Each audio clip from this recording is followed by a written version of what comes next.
The rain-slicked streets of Oakwood City glimmered under the neon lights, a kaleidoscope of colors reflecting off puddles and car windows. Detective Alex Carter stood at the entrance of the apartment building, his collar turned up against the relentless downpour. He took a deep breath, steeling himself for what lay ahead. As he ascended the stairs, the weight of the case pressed down on him. Emily Rivers, a promising young journalist, found dead in her own home. The city buzzed with whispers and theories, but Alex knew the truth was often more elusive than the shadows dancing on the walls. He pushed open the door to apartment 3B, the crime scene tape fluttering in the draft. The living room was immaculate, save for the shattered mirror that lay in pieces on the hardwood floor. Alex's eyes were drawn to a note on the coffee table, its message both cryptic and chilling. "The one you trust sees all." "No forced entry," Officer Jenkins reported, his voice low. "Looks like she knew her killer." Alex nodded, his gaze sweeping the room. In every reflective surface, he caught glimpses of himself, fragmented, distorted. A metaphor for the case itself, perhaps. The investigation led him through a labyrinth of suspects and motives. Emily's colleagues at the Oakwood Gazette were a mix of grief and suspicion. Her editor, Marcus, seemed almost too eager to help, his eyes never quite meeting Alex's. "Emily was onto something big," Marcus confided, leaning close. "Said it could change everything in this city." Alex's reflection in Marcus's glasses looked back at him, unblinking. "And you have no idea what that was?" Marcus shook his head, a little too quickly.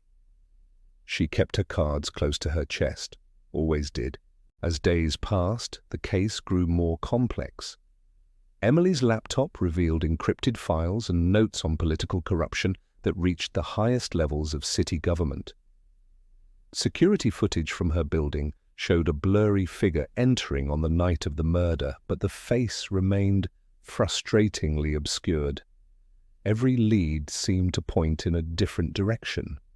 The perfect crime or a masterful misdirection? It was Emily's roommate, Sophie, who provided the first real breakthrough. In a hushed voice, eyes darting nervously, she confided, "Emily was scared, said someone close to her couldn't be trusted." The words echoed in Alex's mind as he drove through the rain-soaked streets. His suspicions began to crystallize around Daniel, Emily's boyfriend. The man seemed perfect, almost too perfect. His alibi was airtight, his grief palpable, but there was something in his eyes that made Alex uneasy. As he pulled up to a red light, Alex caught his own reflection in the rearview mirror. For a moment, he thought he saw something else there, a flicker of... what? Before he could process it, his phone buzzed with an urgent message. Suspect fleeing city limits, evidence in tow.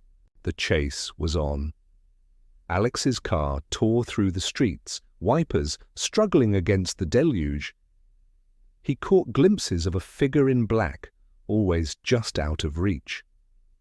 The masked individual ducked into an abandoned warehouse, clutching a briefcase that surely held the key to everything. Heart pounding, Alex drew his weapon and entered. Water dripped from rusted pipes, creating an eerie rhythm. He saw movement and lunged forward, tackling the figure to the ground. The mask came off and Alex found himself staring into his own eyes. The world tilted on its axis as memories flooded back. Emily's investigation, the corruption she'd uncovered, the desperate measures he'd taken to keep it all hidden. He'd planted the clues, manipulated the evidence, all while playing the role of dedicated detective. "No," he whispered, backing away from his own reflection in a shattered window. "It can't be." But it was. And as the realization sank in, a voice cut through the silence. Sophie's face appeared on Emily's laptop, which lay open on a nearby crate. "It's over, Alex," she said, her eyes hard. "We have everything. Emily made sure of that before you silenced her." The sound of sirens grew louder. Alex's mind raced, searching for an escape, but he knew it was futile. He was trapped in a web of his own making. As the police burst through the door, Alex caught one final glimpse of himself in the broken glass. His face was a fractured mosaic, each piece reflecting a different aspect of his guilt and desperation. The handcuffs clicked into place, cold against his wrists. As they led him out into the rain, Alex's voice carried over the chaos, more to himself than anyone else. "We think we know ourselves," he mused, raindrops mingling with tears on his cheeks. "But in the end, we're all just reflections, distorted, fragmented. And sometimes the truth is staring right back at us, if only we'd look close enough." The police car door slammed shut, and Alex disappeared into the night. The city lights blurred through the rain-streaked window, a kaleidoscope of colors that seemed to mock the darkness within. In the days that followed, Oakwood City grappled with the shocking revelation: the trusted detective, the corruption that ran deep, the brave journalist who paid the ultimate price for seeking the truth. But as the story unfolded in newspapers and on television screens, one question lingered. How well do we really know ourselves? For in the end, it wasn't the shadows or the rain-soaked streets that held the greatest mysteries. It was the human heart, capable of both great heroism and terrible betrayal. And as the city slowly began to heal, its citizens looked at their own reflections with new eyes, wondering what truths or lies might be hiding just beneath the surface. The case of Emily Rivers was closed, but the ripples of its impact would be felt for years to come. In coffee shops and boardrooms, on street corners and in quiet homes, people whispered about trust, about perception, about the fine line between right and wrong. And somewhere, in a cell bathed in shadows, Alex Carter stared at his fractured reflection in a small mirror. The man who had once sought justice now faced the ultimate judgment, not just from the law, but from his own conscience.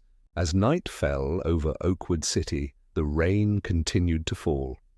In puddles and windows, in the chrome of passing cars and the glass of skyscrapers, countless reflections shimmered and shifted. Each one a story, each one a secret, each one a reminder that sometimes the most dangerous truths are the ones we hide from ourselves.